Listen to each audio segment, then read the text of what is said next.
This happened back in 2017 when I was living in St. Petersburg, Florida.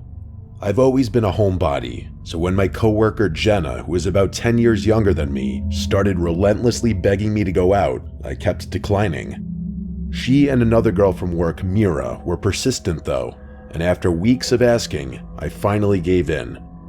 I told Jenna I would join them for a night out the following weekend. As the weekend approached, Jenna came to my apartment.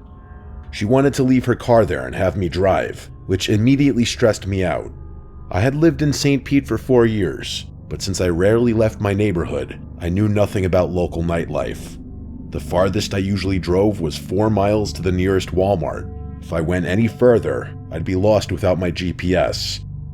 That evening, we got into my car and headed toward Mira's apartment. When we arrived, Mira wasn't quite ready, so we went inside and waited. Once she was ready, all 3 of us piled back into my car. Since I was driving, Jenna had to navigate. We eventually ended up at a busy club. We went inside, found a spot, and ordered some drinks. We hadn't been there long when Jenna said, "Hey, I'll be right back. I see someone I know." She then asked Mira to go with her. I remember feeling a sharp stab of annoyance. Why beg me to come out only to leave me alone moments later? But I waited. A few minutes later, Jenna and Mira returned, smiling.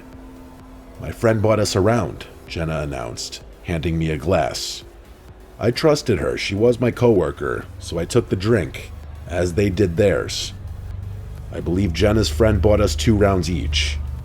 It wasn't long after the 3rd drink that something felt terribly wrong. The room didn't spin, but a wave of thick, unsettling dread washed over me. I turned to Jenna and insisted we have to go now. The next few hours are a blur.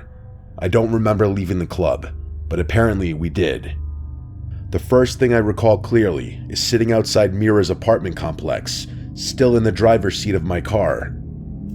I heard Jenna and Mira talking, and whatever they said, some combination of words I can't recall to this day, instantly triggered my fight or flight response. I didn't need to understand the words. My gut knew I was in danger. I slammed the car into drive and sped away. Whatever had been slipped into my drink was powerful. I wasn't a lightweight, and I'd only consumed 3 club drinks, which are often watered down. I was driving all over St. Pete, unable to focus, simply trying to figure out how to get home, but my mind was completely scrambled. At one point, I stopped at a red light. Suddenly, 2 figures appeared at my window, and then someone was pulling my car door open. I was in total shock. My car doors automatically locked the second I put the vehicle in gear. I still have no idea how they managed to open it. 2 strange men were actively pulling the door open, and the sight snapped me out of the mental fog just enough for me to hit the gas and flee the intersection. After that moment of sheer terror, the memory vanishes again. The next thing I remember, I was sitting in my car parked near a row of quiet homes. I was staring blankly at my phone, trying desperately to figure out how to operate it. But the drug had made me so paranoid and confused that the simplest action felt impossible. I looked around, saw no one, and convinced myself I was safe for the moment. I reclined the seat and fell into a deep, drug-induced sleep. I woke up around 5 a.m. with the drug wearing off. I was finally able to use my phone. I put on the GPS and drove straight home, collapsing into bed immediately. I woke up again around 11 a.m. to 20 missed calls, mostly from Jenna, but a few from a concerned friend. When I called Jenna back, she was frantic, demanding to know where I went. "What do you mean?" I retorted. "Your friend spiked my drink, and I wasn't sticking around to find out what was going to happen next," I told her. Jenna then let slip a chilling line. "Well, the spiked drinks weren't meant for you." That casual admission was all the confirmation I needed that she was involved. She quickly told me that she would stop by later to pick up her vehicle.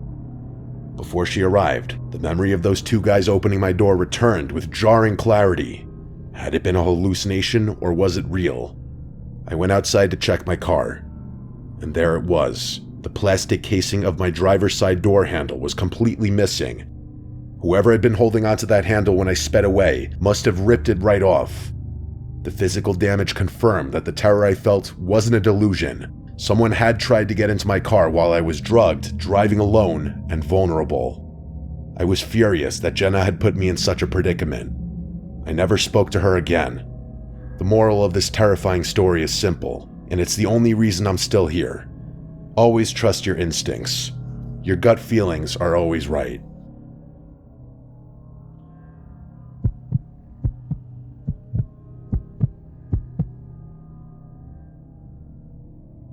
I'm a teenager that lives in a lively coastal town in a small enough country. It's very popular among tourists during the summer and becomes quiet during the other seasons. The main attraction of our town is the beach that stretches a few kilometers down to these sand dunes that are great for a scenic walk. The hills within are easy to get lost in, but at the same time easy to make your way out of, as if you walk a kilometer in any direction, you're sure to be back on the beach or on the path that leads back to a car park. The walk from this car park is around 15 to 20 minutes, provided you make good pace, so you're never truly isolated there.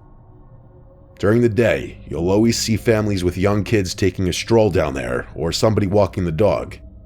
My point here is that the dunes are known to be safe during the day, and if you get lost in them, you shouldn't panic. This story takes place a few weeks after school started back up, so town is quieter and the evenings grow darker. My friends and I are part of the local scout group. Our group is split into 4 groups, being Beavers for ages 5 to 8, Cubs for 9 to 12, Scouts for 12 to 15, and lastly, Ventures for ages 16 to 18. We meet every Thursday from 7 to 9 p.m., whether it be inside or outside, it depends on the time of year. On this night, it was the Scouts' first night back after the summer break, so as per the tradition, we meet at the car park by the walk to the sand dunes, and the Scouts would walk down to the sand dunes. We would have the older Scouts hike up the biggest of the dunes, and then have the newer Scouts, the 12-year-olds, follow them so the older Scouts help the newer Scouts to reach the top, and when they do, they're officially considered Scouts. So the Scouts set off, while me and the other 8 Ventures stayed behind to practice our first aid for about 45 minutes. We did pretty well in that, and we decided we still had time to go to the dunes. The quicker walkers, including myself, reached the dunes first. The tide was fully in, so we weren't able to walk on the beach to the biggest dune, which was known as the Baldy Man, so we just walked through the other hills of the dunes. My friend and I, who I'll call Noah, were set on reaching the Scouts, who at this point had all made it to the top of the Baldy Man. We shouted back to our leader and the other Ventures what we were going to do, and another 2 people decided to join us, who I'll call Thomas and Ewan. The others were a good bit behind, so they went into pairs and split up in checkpoints so the 4 of the people going to see the Scouts were able to find our way back. So me, Noah, Thomas, and Ewan took off in the near pitch black dunes, tripping and falling all over the place, going up and down, hill after hill, while scraping our legs on the pointed grass and the occasional bramble. The moon illuminated the silhouette of the Scouts, and we were further away than we thought. We stopped to rest on a ridge where we looked back and saw another 2 Ventures looking towards us. We gave them a wave, and they returned it. I was closing my bottle of water, getting ready to run again, when Thomas shushed us all. He looked mildly concerned at first, but he seemed to shrug it off. We questioned him as to why he shushed us, to which he replied, "Did you hear that?" We shook our heads, so Thomas said he thought he heard something rustling in the bushes, but we put it down to the wind, although it was a very still night. After another 10 minutes, we were on the last hill before we reached the Scouts, and we were exhausted, but we pushed through and made it up to them. We said hello to our friends and Scouts, welcomed the new Scouts, and decided we had to head back, as it was now basically pitch black out. And again, we had no torch. We tumbled down the big hill, catching our footing again on the sand, and we began making our way back to the Ventures we saw on the ridge. We ran up and down the hills again until we made out the outline of the ridge we saw the Ventures on. They were still there. We were relieved to see them there, even though we knew they would be. Finally, the 4 of us made it up to them. I'll call the 2 Cormac and Alice. Cormac is a big guy muscle-wise, and is known in school for his intelligence. He's about 6'3" and looks like he could beat up a bear in a fist fight. Alice is a quiet girl but very smart, both in school and in social situations. Even without a torch, I could see a look of panic on Cormac's face, along with Alice visibly shaking beside him. "What's wrong?" asked Noah, speaking all our minds. Cormac looks me dead in the eyes and says, "Were you walking around on your own down there?" Pointing down to a clearing in the hills where people might come to have a drink or a smoke. "No, I've been with the others the whole time. Why?" I replied, feeling my heart rate increase. I think all of us had the same realization at the same time. We could nearly feel each other's blood run cold. Alice and I saw a man with his hood up, dressed in all black, circling this clearing, obviously avoiding us. "We thought it was you at first, but it was too out of character for you," Cormac said, looking at me. I was about to speak, but Cormac kept going. He said, "When we waved at you from the other ridge, we hadn't seen this guy yet, but the minute you were off of it, we saw what I assume is the same guy standing where you stood, looking in your direction." It hit me then, and I had a constant shiver running through me. Thomas must have heard him moving around when we were up there. We were being followed. There's safety in numbers, so the 6 of us made our way down to the clearing where the man was spotted. "He didn't even have a torch," said Alice in a shaky voice. Cormac and Alice rushed toward the scouts to warn their leaders about the situation, while the other 4 of us stayed back and kept watch in the clearing. Cormac and Alex came back quickly after warning the scouts.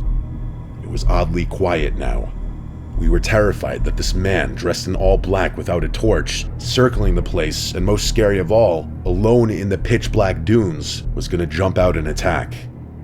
Luckily, that never happened. We hurried back to the car park, finding the last 3 Ventures along with our leader on the way back, notifying them of the situation. We were nearly out of the dunes when one of the younger scouts let out a scream which prompted all the others to run. Noah and I, leading the walk back, were the ones who rushed to the kid first. The poor child was in tears, and when we asked him what happened, he pointed to my left. There he was, the same man, standing on a ridge, just looking at us.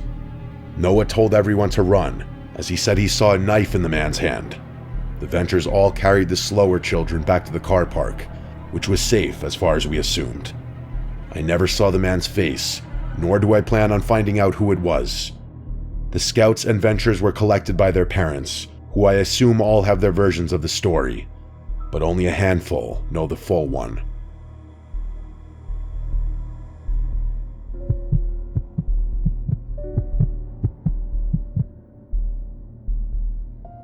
This happened when I was 22 years old. I was working as a bartender at a small dive bar a few blocks from my apartment. By no means a fancy place, just a bunch of locals who would come and get their late night drinks or to watch whatever games were on. I started recognizing regulars pretty quickly, a lot of them older guys. After my shifts, I usually walked home because it was so close, and sometimes I'd have a couple shots with customers near closing time, so driving wasn't smart. The walk only took about 7 minutes, and I had done it so many times that I never really felt scared before. There was one regular who always made me uncomfortable though. His name was Jared. I knew this because of his credit card. He looked to be around his late 30s, maybe 38. He had thinning hair and always wore the same brown jacket no matter the weather. He never came in with friends. He would sit at the bar alone and try to talk to me the entire time, showing no interest in any of the sports games that would be on. But he'd usually be there later in the night anyway. He asked personal questions sometimes, and I always kept my answers short and tried to stay polite because that's part of the job, but I avoided encouraging him.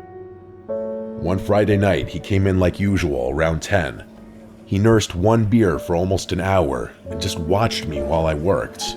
Not like he was intensively staring at me the entire time, but I'd catch him shooting constant glances at me and he would look away when I'd notice. Almost every time I walked past, he tried to start a conversation. Near the end of his drink, he asked if I wanted to hang out sometime outside of work. I told him I wasn't interested and that I like to keep my work and personal life separate. His face changed right away. He forced a smile, threw some cash on the bar, and said, "Yeah, whatever." Then he left without tipping, which he had never done before. I remember feeling relieved he was gone, but also a little uneasy about how fast his mood shifted. My shift ended at midnight. The other bartender came in to take over, and I counted my tips, grabbed my hoodie, and headed out the front door. The street was quiet like it usually was that late. I had just turned onto the next block when I heard someone say my name. It made my stomach drop right away. I turned and saw Jared, standing near a lamppost. I didn't even hear him walk up. He gave a small wave and started walking toward me. I stopped, but kept some distance. He apologized for storming out earlier and said that he tends to just get nervous. I told him it was fine, but that I really needed to get home. He nodded and said, "I just wanted to ask one more time if I could get your Instagram or Snapchat or something. I promise I won't bother you." I told him I don't use social media. He stared at me for a second, then smiled in a way that made me uncomfortable. He said, "That's weird, because I've seen you on Instagram at the bar before." My heart started pounding, because now he was directly confronting me. I had no idea how he knew that. I just said, "Please leave me alone," because at this point, he escalated things beyond comfort. He kept smiling and said, "Okay, have a good night." I turned and started walking again, trying to stay calm. After a few seconds, I thought I heard footsteps behind me. At first, I told myself I was being paranoid, but when I glanced back, I saw him walking the same direction, about half a block behind me. I sped up a little, and he sped up too. I slowed down, and he slowed down. It felt like a sick game, like he was some NPC in a video game programmed to match my speed. I kept walking toward my apartment building, hoping maybe he would turn off somewhere, but he didn't. When I reached my building, I crossed the street instead of going straight to the door. I stopped and turned around. He stopped too. He just stood there under a tree, mostly in shadow. I couldn't see his face clearly, but I could still somehow tell he was smiling a little. I yelled, "Why are you following me? I don't want to have to call out for help." He didn't answer. He just stood there stiffly. I blurted out, "My boyfriend lives with me. I'm going inside to get him right now." That was a lie. I lived alone. I turned and hurried to the front door of my building. I hurried and punched in the code for the building. The door buzzed and unlocked for a few seconds. Right as I pulled it open, I heard fast footsteps behind me. I looked back and saw Jared running toward the building. I ran inside and let the door slam shut behind me. I didn't wait to see if it latched fully. I just ran up the stairs to the second floor. My apartment was at the end of the hall. I could hear the main door downstairs push open aggressively, and then footsteps hitting the stairs hard and fast. He made it in. I fumbled with my keys at the door, almost dropping them. I could hear him getting closer, his shoes slamming against each step. I finally got the key in the lock and threw myself inside, slamming the door and locking it just as he reached the hallway. A second later, his whole body smashed into my door. The impact literally shook the whole door and wall. I screamed and backed away, grabbing my phone. He hit the door again, harder this time, like he was trying to break it down. Then I heard another door open in the hallway, and a man's voice yell, "What the hell are you doing?" The banging stopped. There was silence for a second, then footsteps quickly moving away. I looked through the peephole and saw my neighbor, an older guy who lived across from me. He was standing in the hall, looking confused and angry. Jared was already halfway down the stairs, not saying a word. My neighbor knocked gently and asked if I was okay. I opened the door a crack, shaking and crying. I told him everything while he stayed in the hallway with me. He said he had heard the banging and thought someone was trying to break in. I called the police, and they came that night and took everything very seriously. I gave them Jared's name from his credit card at the bar, and the building owner pulled the camera footage that showed him running in after me. My boss gave them the bar footage too. The next day, an officer called me and told me they had identified him as Jared Perez, and that detectives were sending the case to the prosecutor. It would be treated as stalking and unlawful entry because he chased me into the building and tried to force my apartment door open. Hearing those words made everything feel even more real, but also a slight bit reassuring. I went to the courthouse the next day and filed for a restraining order. I had to tell a judge everything that happened, and they looked at the police report and the security video. The judge approved a temporary restraining order right away, and police served him with it soon after. I was told the prosecutor was moving forward with charges related to him trying to break into my apartment. I still worked at the bar for a while after that, but I stopped walking home alone at night. Even with the court order and the charges, I felt scared every time I came back to my building. I would check over my shoulder the whole walk and rush inside as fast as I could. Nothing like that ever happened again, but I never forgot this incident.